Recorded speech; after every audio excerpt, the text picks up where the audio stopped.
Assalamualaikum warahmatullahi wabarakatuh. Kembali lagi pada video pembelajaran saya. Kali ini saya akan menjelaskan mengenai jurnal umum, yang mana minggu lalu sudah saya jelaskan mengenai siklus akuntansi.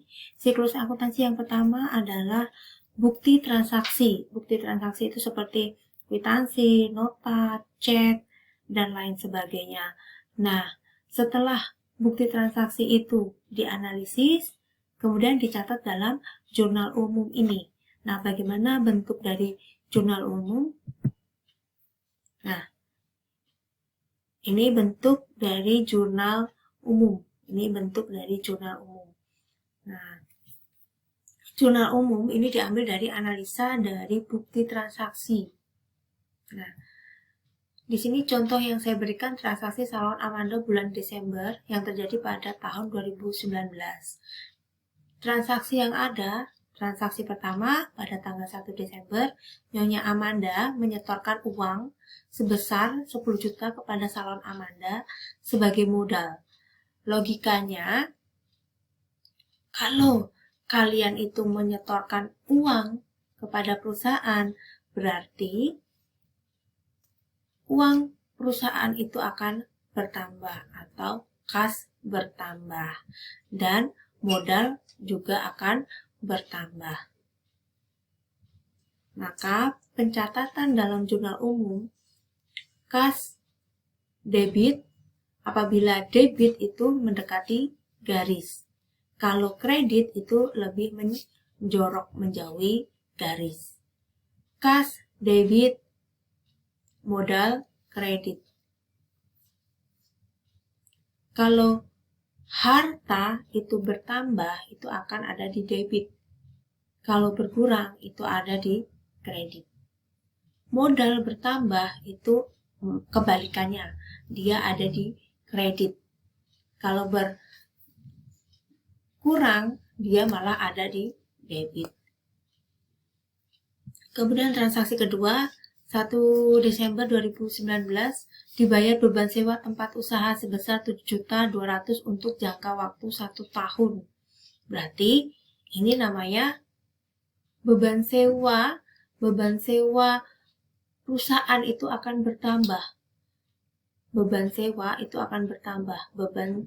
Beban bertambah itu ada di kredit 7.200.000. Kemudian beban sewa ini kan pastinya akan mengurangi uang kas karena digunakan untuk membayar beban sewa tersebut. Kasnya sehingga kas berkurang sebesar 7.200.000.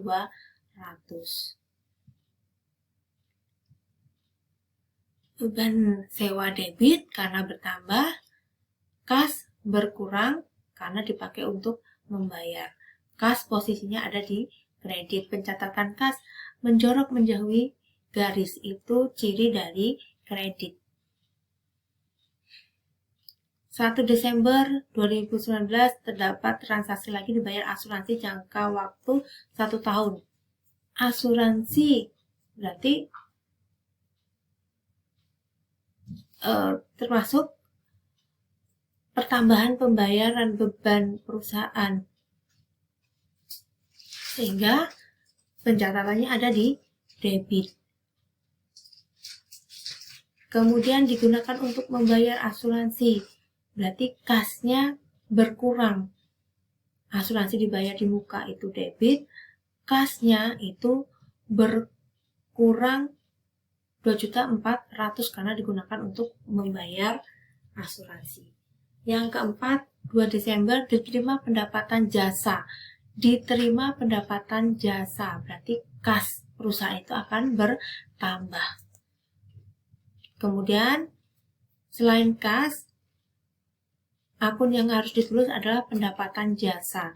Pendapatan jasa ini kebalikannya dengan harta. Kas itu termasuk harta atau aset. Kalau harta bertambah itu adanya di debit.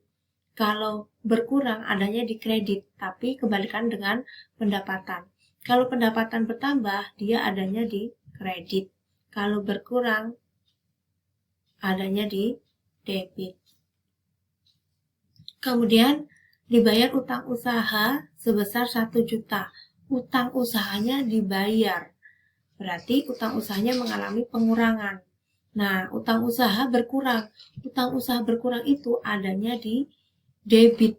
Kenapa di debit? Ya, kebalikannya dengan harta. Kalau utang usaha itu berkurang, itu bukan di kredit tapi di debit. Kebalikannya dengan harta. Kemudian yang digunakan untuk membayar utang itu apa? Kas perusahaan. Sehingga kas berkurang adanya di kredit.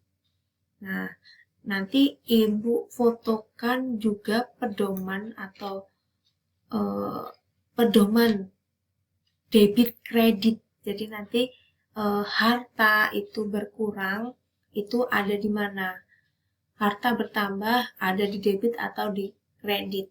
Beban bertambah adanya di debit atau di kredit. Seperti itu. Nanti Ibu fotokan pedoman untuk menentukan debit dan kredit.